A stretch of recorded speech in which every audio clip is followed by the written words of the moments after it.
This is another one of my videos on Alistair Parker's short history of the Second World War, this one dealing with the Middle East, Greece, and dependence on the USA in the period 1940-41.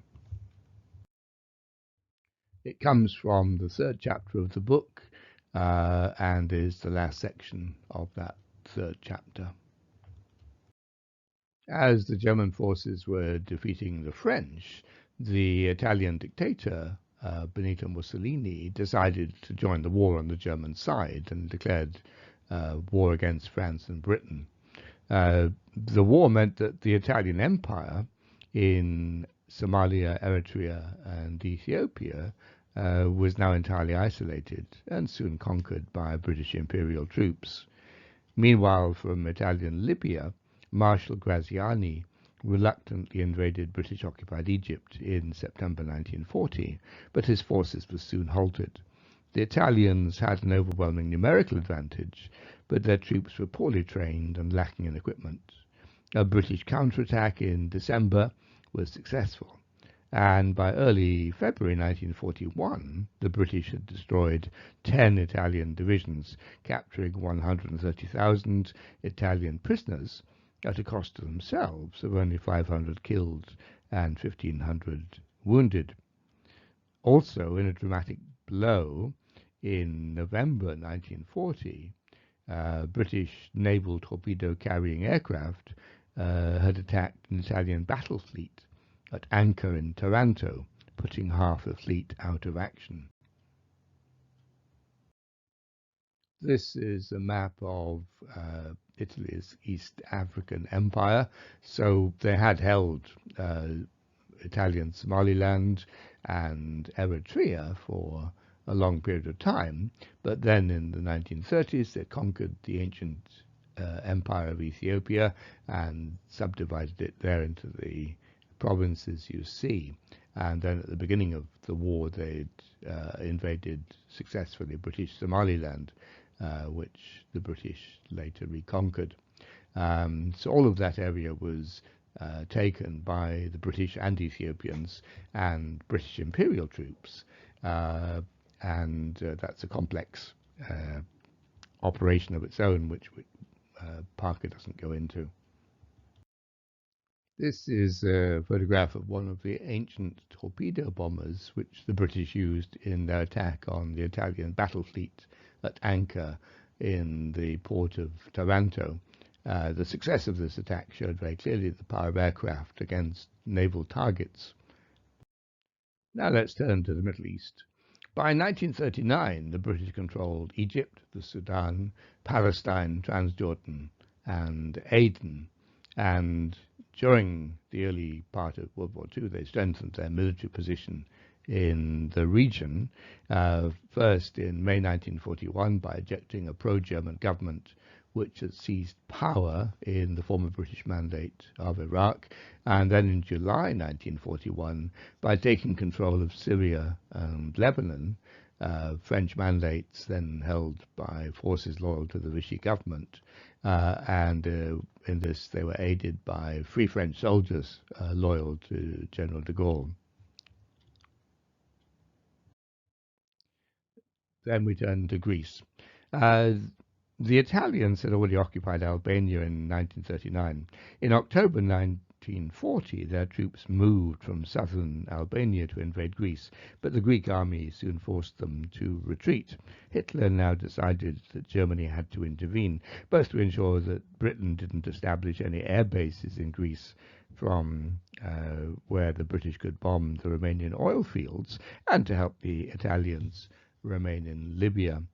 A German invasion of Greece was decided upon in November 1940, and German ground forces were also directed to Libya in January 1941, with Erwin Rommel, a successful Panzer Division commander, being put in command. Anticipating the German attack on Greece, Churchill decided to move some of the British forces from North Africa to Greece to help the Greeks against the impending attack.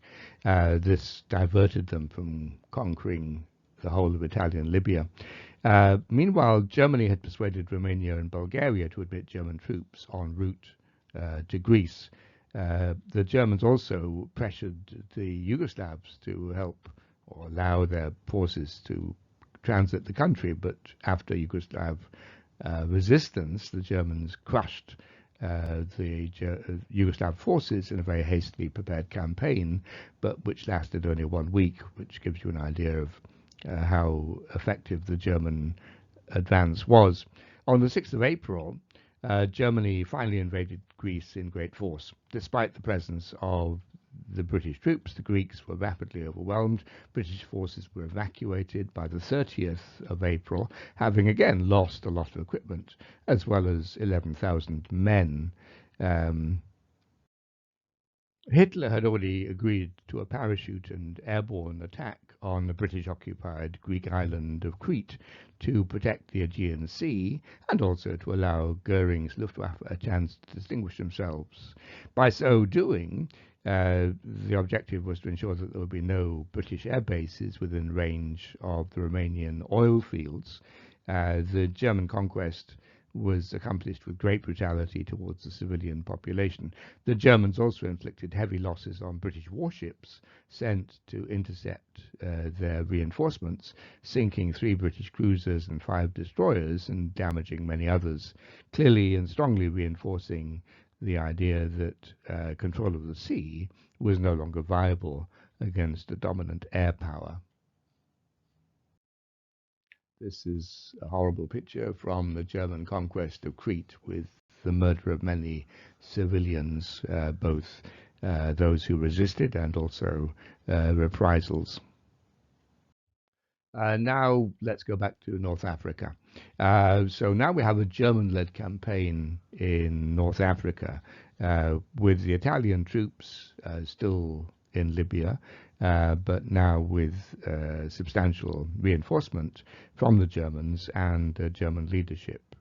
By June 1941, the British were still established in Egypt and controlled the Middle East effectively, although Rommel's first offensive in March-April 1941 had driven the British out of Libya, except for the ancient border fortress of Tobruk, but the British still held the line of the Egyptian frontier. The British commander, Wavell, unsuccessfully counterattacked in May-June in a desert campaign that caught the attention of the British public. British ground forces fought alone now against the Axis, and Rommel began to acquire the glamour of a star. Unlike the Battle of Britain or the Battle of the Atlantic, this was not a life or death struggle. If the British had been defeated, then they would have lost their access to the oil fields of Iraq and Iran. But that would not have forced the British surrender. That would have increased their dependence on the United States for oil supplies for India and the Far East. Already by the summer of 1941, Britain received hardly any oil from the Middle East. The journey was just too long at that point, and by the first half of 1941, at least 82% of British oil imports came from the Americas. Now let's turn to Britain's relationship with the United States in this early period of the war.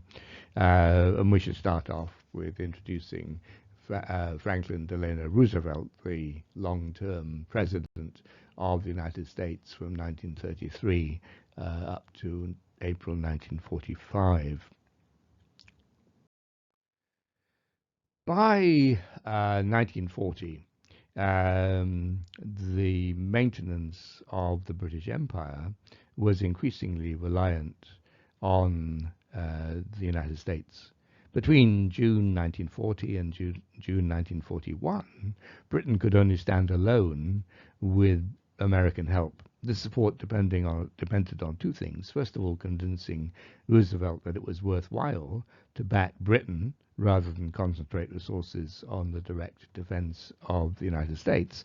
And secondly, to enable him to find sufficient political support to make that possible. Remember that in the American system, Congress plays a vital role in war making.